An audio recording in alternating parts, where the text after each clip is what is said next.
Je nádherné srpnové ráno, jsem na nejjižnějším bodě České republiky a to je ideální čas vyrazit na další pěší putování. A kam to bude tentokrát? Co třeba k moři? To je skvělý nápad. Tak vzhůru na jih.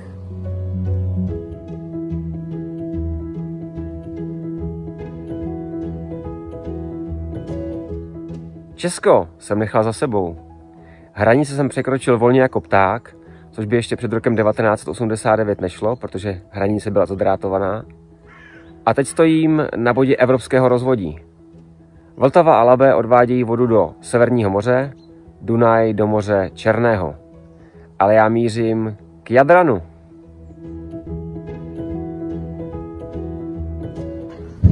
Myslím, že ten správný čas na snídaně. A nebudu jíst sám? Dobrou chuť?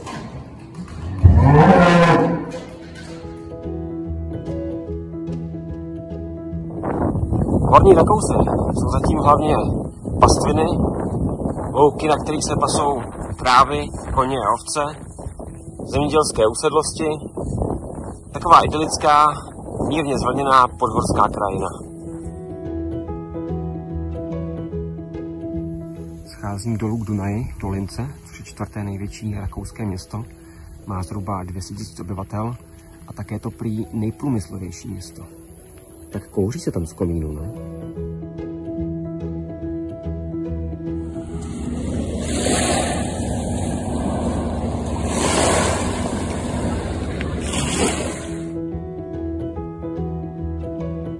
Přešel jsem Dunaj, druhou nejdelší evropskou řeku, po ruské Volze. Tady v Linci má za sebou 700 km, dalších 2000 stojí čeká, než se vlije do Černého moře. Protéká 10 evropskými státy a 4 hlavními městy. Vídní, Bratislavou, Budapeští a Bělehradem, což je světový unikát. A taky asi nebude náhoda, že slovo Dunaj obsahuje nejslavnější česká věta. Dunaj jedno.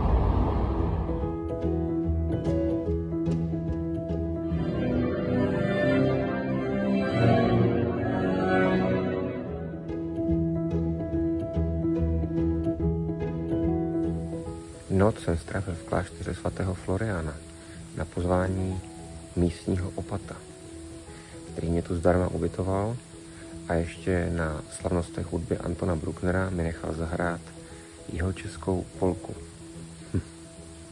Zázraky se dějí. A jaké bylo ubytování a nocleh? No přeci boží. Dankeschön.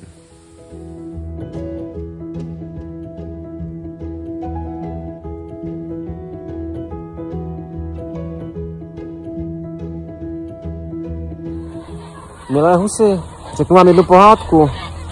Byl jednou jeden listopad. Kam běžíte? Nebojte se, je srpen.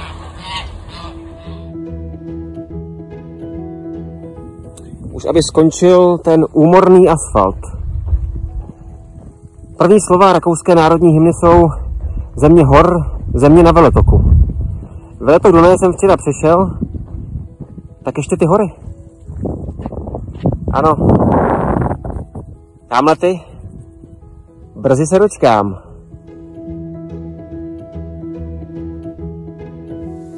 Tak tohle je první tisícovka celé cesty. Krupkenbretl, 1020 metrů.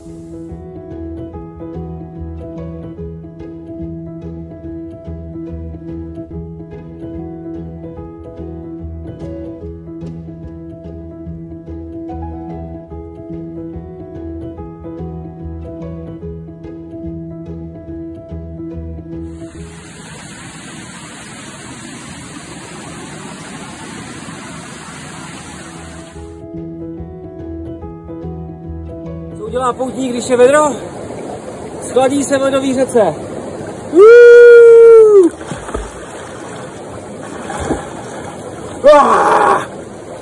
Ledárna! Jako svině.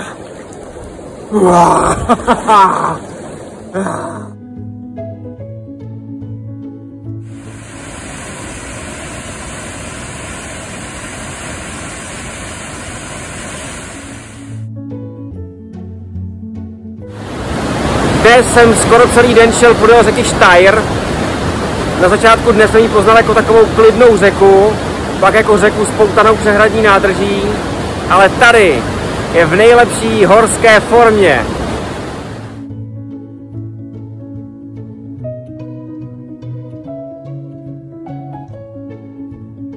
Tuhle noc jsem strávil tady v hezké horské kapli. Měl jsem trošku problém, jestli můžu spát uvnitř, ale bylo otevřeno a poutníkovi je snad dovoleno spočinout. Tady jsou sluneční hodiny s latinským nápisem Sine Sole Silo, čili bez slunce noční. Něco mi říká, že tyhle hodiny dnes mlčet nebudou, protože nás čeká další horký den. Každopádně je tady krásné, moc děkuju.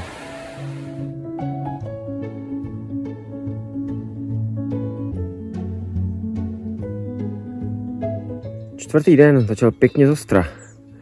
Konečně výstupem do hor. A já bych zhodnotil svůj výkon asi takhle.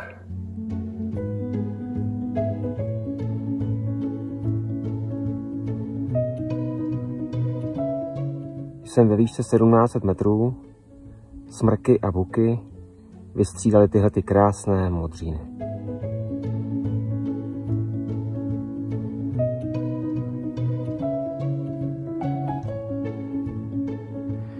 U Majčernu přecházím další řeku.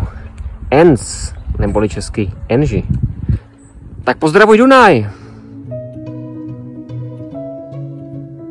Tak netvrdím, že cesta po lesácké cestě podél řeky Guling je bůh ví jak krásná a omračující. A nepraží tady sluníčko a od vody je přímý chládek. Takže super! Člověk by si měl radost z maličkostí.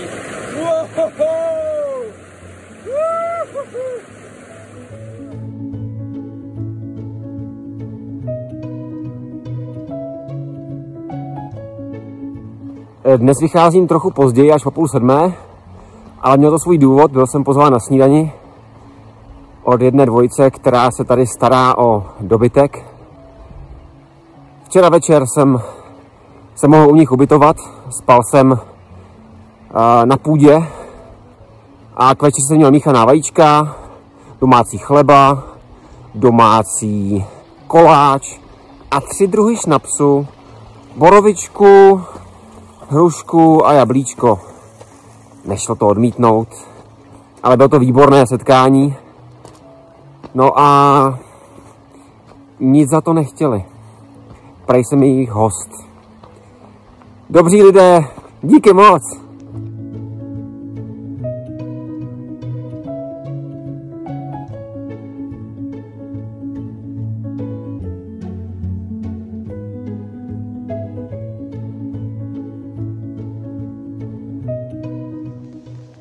Tohle vypadá na hodně čerstvý vývrat a značka ukazuje do nebe. To sedí.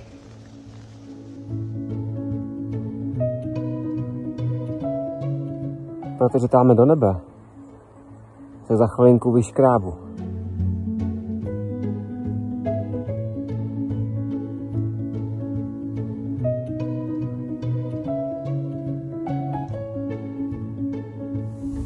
Po 5 dnech na cestě první deštík.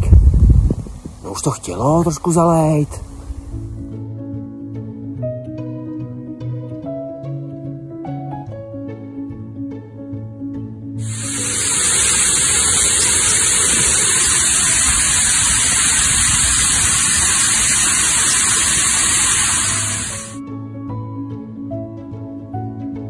První bouřku jsem přečkal na chatě. Vyšlo to báječně.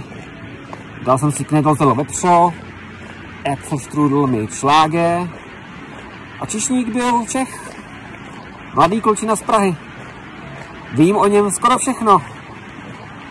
Letos odmaturoval, chystá se na studium přírodovědecké fakulty, běhá orientační závody, až to tady skončí, pojede na cyklovýlet po Česku. Další milé setkání na horách. Nakonec se docela rozpršelo a jsem zmoklý jako slepice. Takže doufám, že v téhleté vesnici St. Peter najdu nějaký kurník, chci říct penzion, kde bych mohl strávit noc. V suchu a v teple.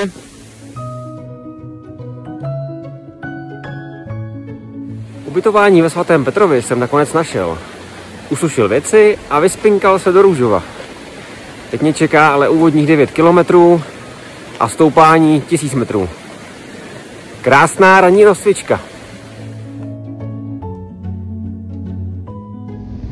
Tak úplně na závěr úvodního ranního stoupání. Tady se prodívám borůvkama. No. Samozřejmě jsem kompletně mokrý.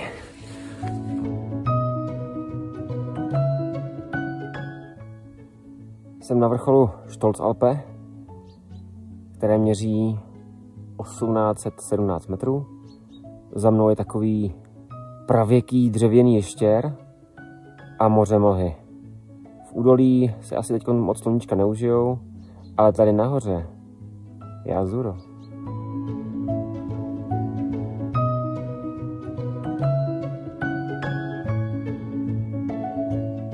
Myslím si, že tenhle pohled by se německému malíři Kasparu Friedrichovi určitě líbil.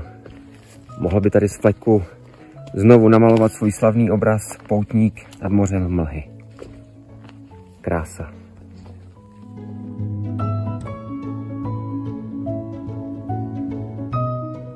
Tady se dá v praxi ověřit platnost přirovnání růst jako houby po dešti. Ale smaženici bych si dal, ne že ne?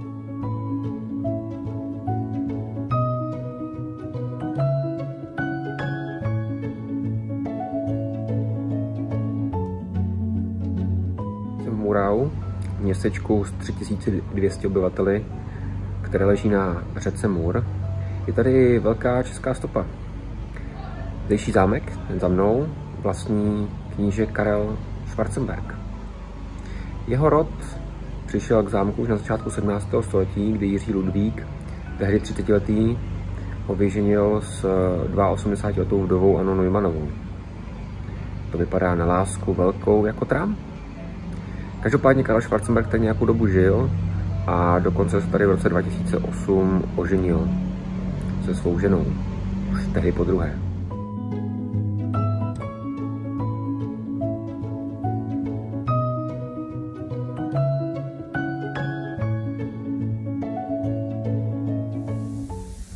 Tak není na to se vyškrábat na nejvyšší horu dne, Schwarzenbrunn-Höhe, 2120 metrů a mít parádní rozhledy. Tak ne vždycky to vyjde.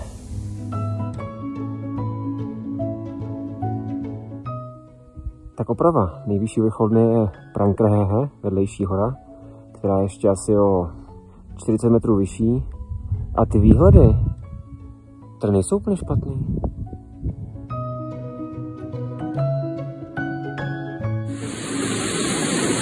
Tak ještě jedno brodění. Tak tomu říkám závěr dne jak víno. Po 52 kilometrech a 3000 výškových ještě tohle dobrodružství. To je krásný den. Tak teď jsem nás trošičku zabloudil. Těžko říct, kde jsem se ocitnul.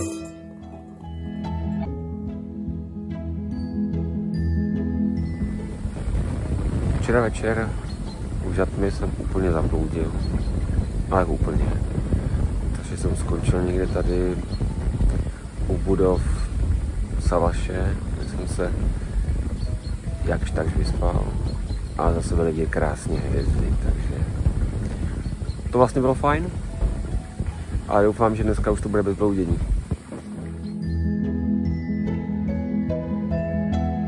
Důležitý je se nenechat vést v klidu. Víte, holky.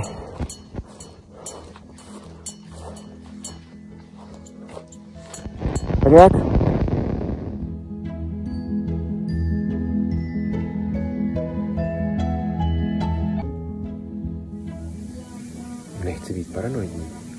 pocit, že na Geigerhütte mě pořád někdo sleduje.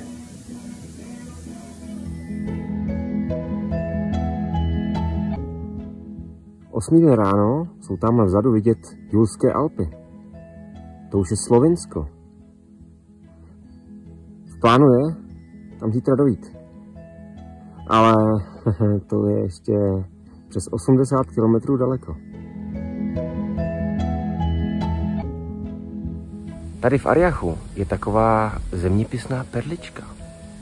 Geografischer Mittelpunkt des Landes Kärnten, neboli zeměpisný střed spolkové země Korutany. To jsem nevěděl. Jsem zase něco chytřejší. A moje neexistující středoškolská němčina je, řekl bych, čím dál tím lepší. Zdravím profesora Hermuta.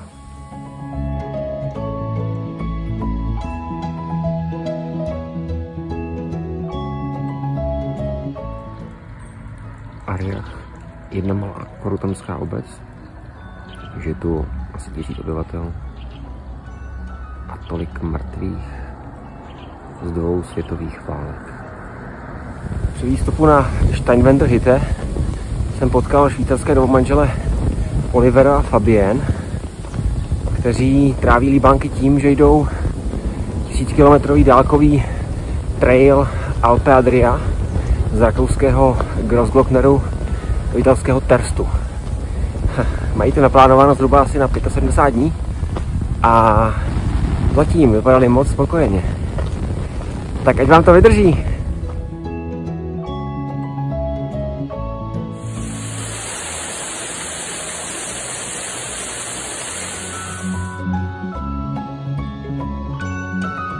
Řeklo by se maličkost, ale pro poutníka a toho žíznivého dvojnásob je to skvělá věc.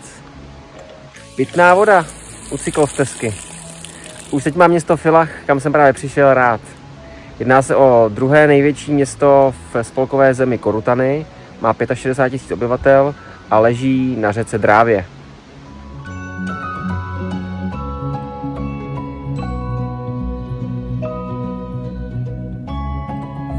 Ještě v 7:30 jsem nevěděl, kde budu spát, jak je mým dobrým či nedobrým zvykem, ale pak jsem z dálky uviděl tenhle kostel nad obcí Finkenstein a věděl jsem, že to je to správné místo, které si mě přitáhne. Cestou nahoru jsem těsně pod vrcholem potkal německou dvojici z Mnichova, oběma bylo 90 let, tak jsme se ještě na chvíli dali do řeči. Tyhle setkání jsou asi na té cestě to nejhezčí.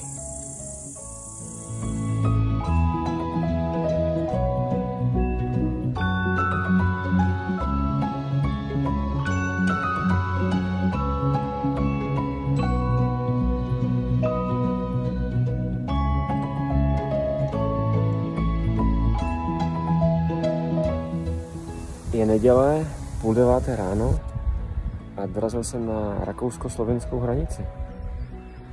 Takže je čas, jak se sluší a patří říct Dankeschön und auf Wiedersehen Österreich a Doberdán Slovenia. Krásná slovinská vlajka se slovanskou trikolorou a triglavem. A tady bych dnes večer chtěl spát a pozorovat hvězdy.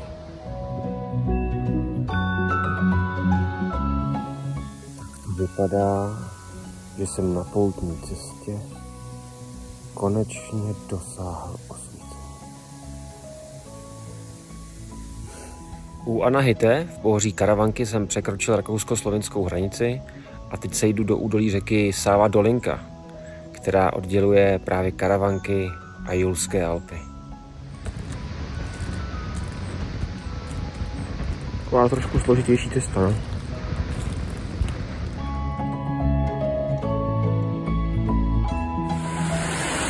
Jdu do údolí podél řeky Belci a ani si radši nechci představovat, s jakou prudkostí a divokostí tady teče při deštích a jarních táních.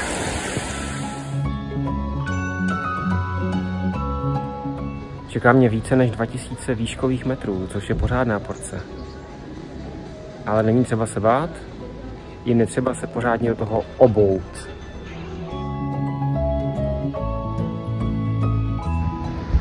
Trocha lezení po skobách mi neuškodí. A dneska to bude náročný.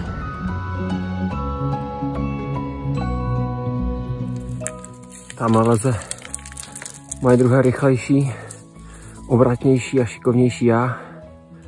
Tak makej! Triglav už je blízko.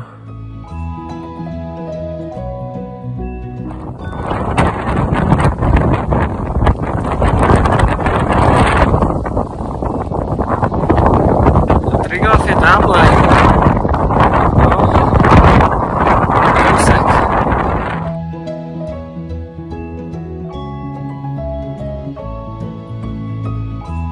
Tak jsem na vrcholu Triglavu.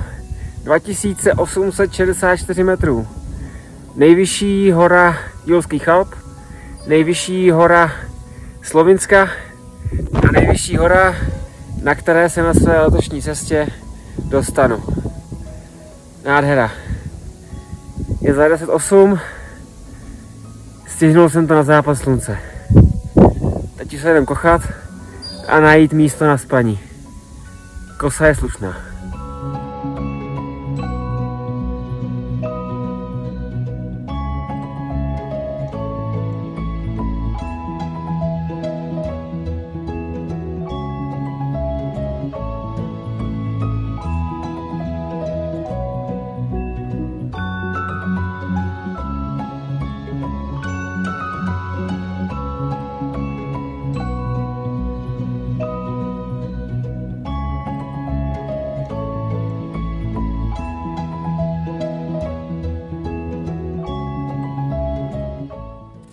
Noc na Triglavu byla docela drsná. Měl jsem na sobě asi 8 vrstev oblečení, tedy kompletně všechno, co jsem měl v baťohu a 3 ponožky. A stejně jsem se klepal zimou a moc jsem se nevyspal. Nebyl jsem tam sám, protože večer přišel i Filip, mladý kluk z Rychnova nad Kněžnou, takže jsme tam spolu válčili. Myšleno, že jsme se oba dva klepali zimou a nemohli jsme se dočkat rána, ale za to ráno. To bylo asi nejkrásnější ráno, který jsem na horách kdy zažil. Byla to paráda, nádhera a trocha toho diskomfortu to stála. Teď mířím dolů, směr Kobarit, nějakých 42 km a 4200 metrů dolů. To budou stehna zpívat.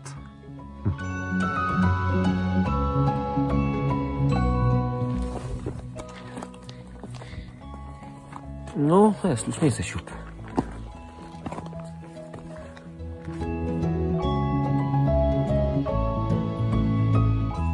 Slovinský básník Strčko Kosovel jednou napsal, že i kameny mají duši. A tady je důkaz.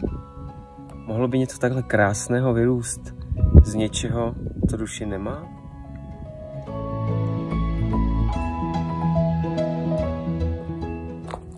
Scházím dolinou 7 Triglavských jezer, tohle je jedno z nich. A na konci doliny je koča neboli chata. A tam se něco dá.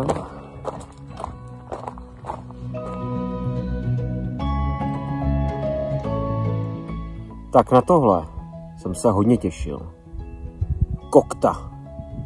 Úderná jugoslávská odpověď na imperialistickou Coca-Colu. Tak jako Československo mělo kofolu za železnou oponou, Jugoslávci vymysleli koktu. Je to stejně lepivý a stejně sladký. Nevím, co by na to řekl výživový poradce, ale vím, co na to říká můj žaludek. To chci, to potřebuju, lej to do mě, to je moje palivo.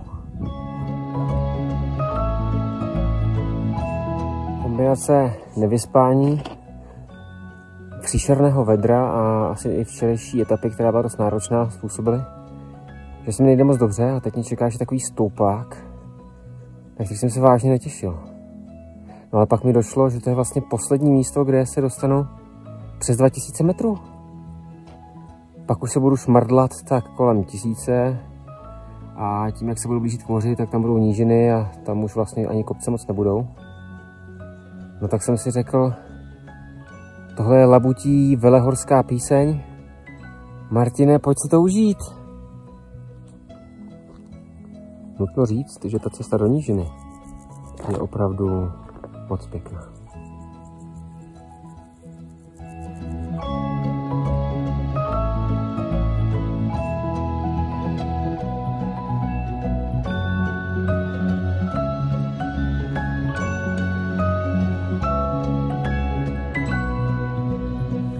Noc jsem strávil nad Kobaridem u kostela svatého Antonína, který je u Kostnice, kde leží ostatky italských vojáků z první světové války.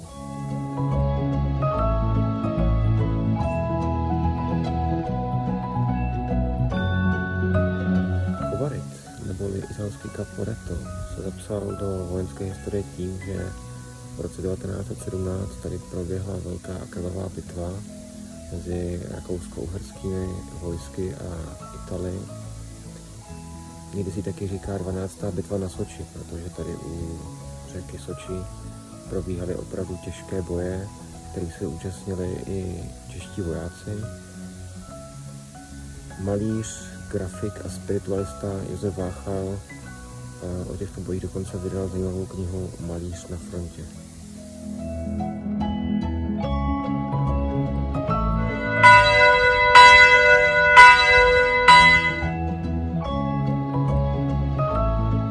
Tohle by se asi u nás stát nemohlo.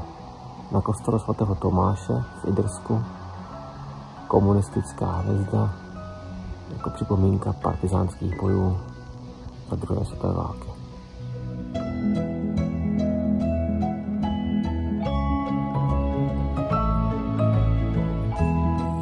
Nahoře na Gnoj překračuji slovinsko-italskou hranici. Ve Slovensku jsem se moc neořál, nějakých 50 hodin. Tady kromě noci na Triglavu jsem se tam ořál docela dost, protože pražilo slunce. Ale i za tak krátkou dobu musím říct, že to je nádherná země, takže se stojí za to poděkovat. Chvala a Itálii pozdravit. Buongiorno Italia!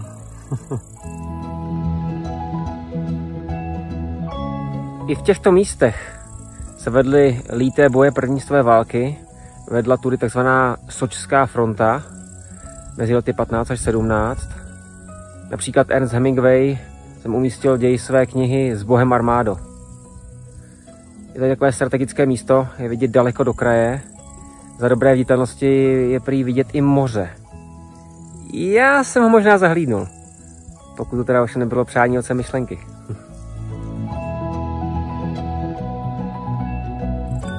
Tak to nevypadá ještě na chůzi po rovině, nížině. Jaký kopečky tady jsou?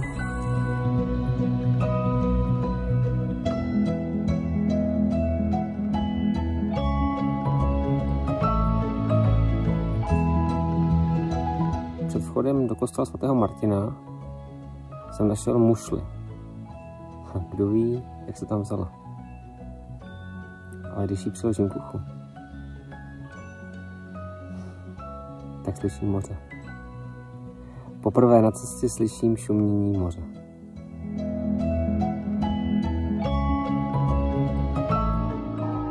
Tak přesně tenhle zvuk slyšel na Castelmonte lidé ve středověku. A slyším ho i já po několika staletích.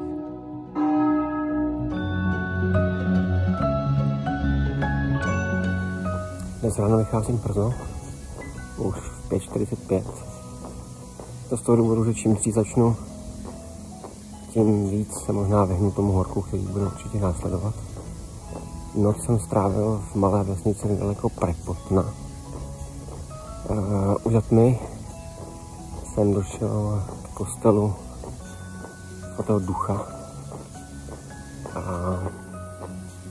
spal jsem vlastně na hřbitově toho kostela. Snad to nikoho nepohoršilo. Konec konců dělal jsem na tom hřbitově zase to, co ostatní. Jsem ležel a jenom na rozdíl od nich jsem se ráno zvedl a odešel.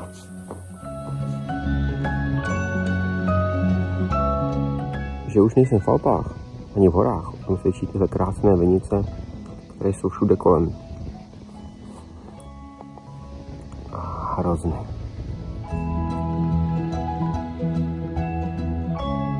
Vinice, suché kamenné cesty a olivovníky. Tohle už je Středomoří.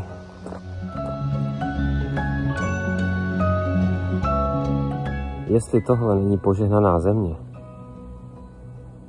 tak nevím.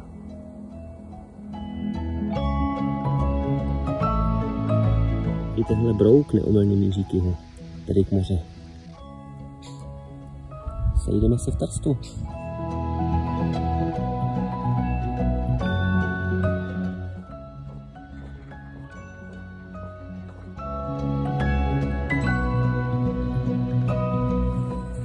Olivový háj. Tak tohle je krásný olivový háj. Tahle část cesty se mi líbí. Na jedné straně silnice Vinice a Vinné Hrozny a na druhé straně silnice Švestky.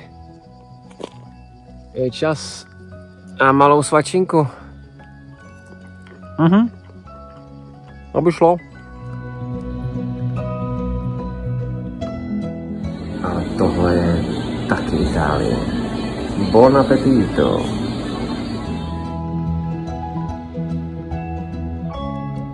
Naobědval jsem se ve městečku San Lorenzo Isontino, česky tedy svatý Vavřinec Sočský.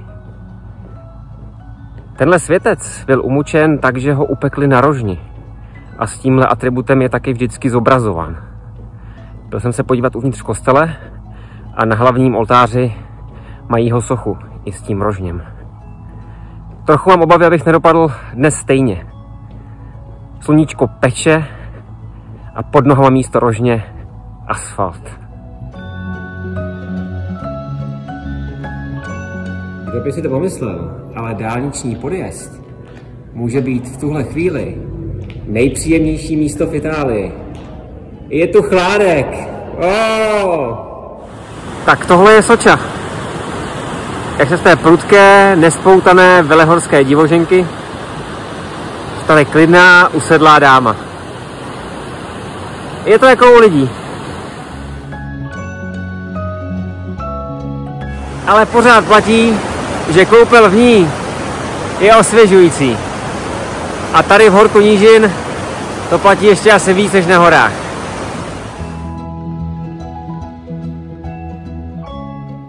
Jsem ve vesnici San Martino del Carso, čili svatý Martin v Krasu, protože tady je krasová oblast plná apecových jeskyň.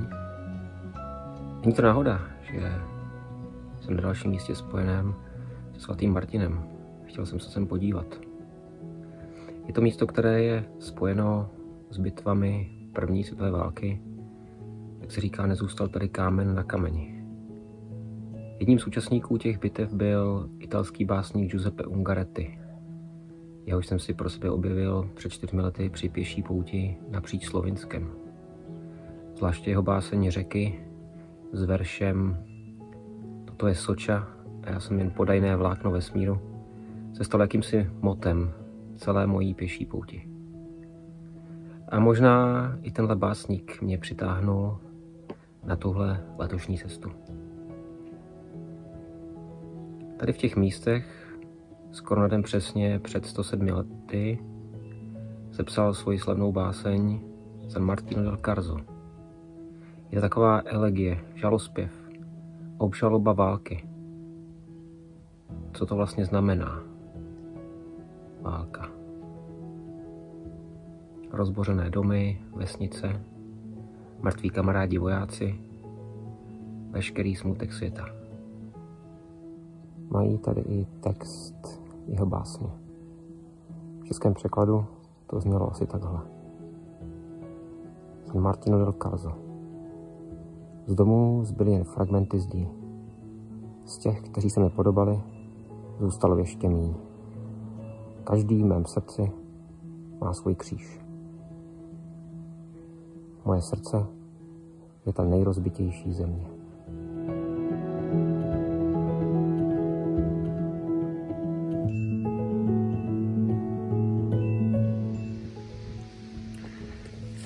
Tahle krajina Krasu má v sobě takovou zvláštní kombinaci divokosti, smutku, bezútěšnosti a krásy.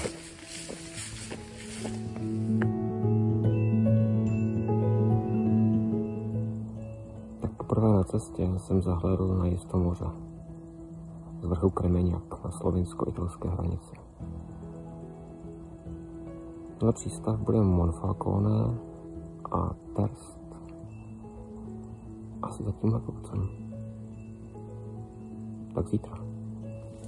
Tak skrábat se po 9. večer na kopec. Prostě tak mám rád. To je more. Ještě 2 kiláky a půjdu tam, kde si spát, což je něco, co na mapě vypadá jako vinice nebo olivový háj, ale v realitě to může být úplně něco jiného. Sám jsem zvědavý, jak to dopadne. Poslední noc jsem strávil pěkným stromem úsek jedoucí mediace a vyspal jsem se skvěle. Takže nic nebrání tomu, aby vyrazil k moři.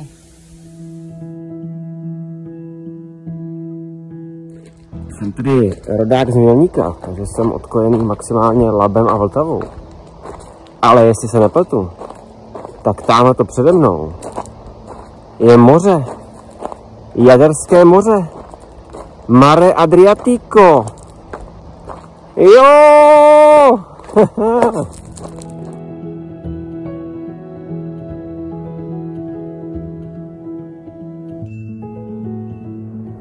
Jsem v Duinu, slovenský Děvíně, starobylém hradě, který mimo jiné proslavil pražský německý básník Rainer Maria Rilke, který zde pobýval v letech 1911 až 12 na pozvání kněžny Thurn Taxisové a napsal zde část svých slavných elegií z Duina, které jsem si vzal na cestu, abych měl co číst.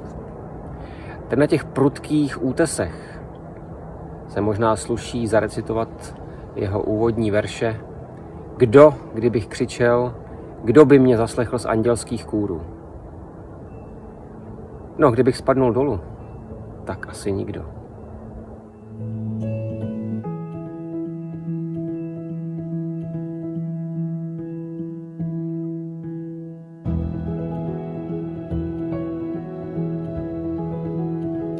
Tak těma pípkům ve veřejném prostoru by měl někdo složit ódu. Já bych bez nich celou cestu neabsolvoval.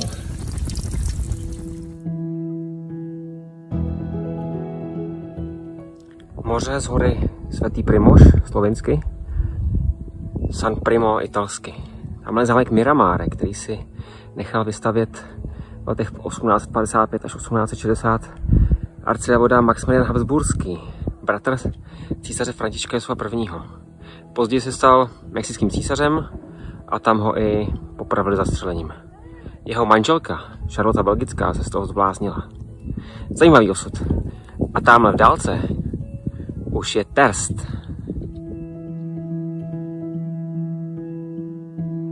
Tak to je on, Terst, odsud jako na dlani.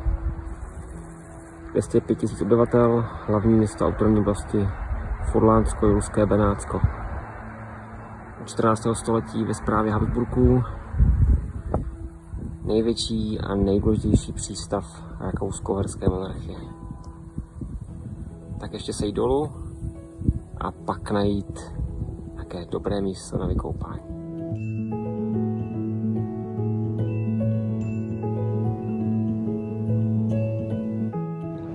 Po 2 týdnech pěšího putování z Čech jsem konečně dorazil k moři.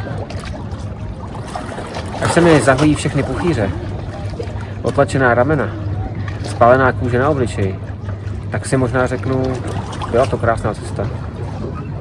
Ale ne, proč čekat tak dlouho? To vím už teď a tady. Byla to nádherná pěší pouť. Díky za ní.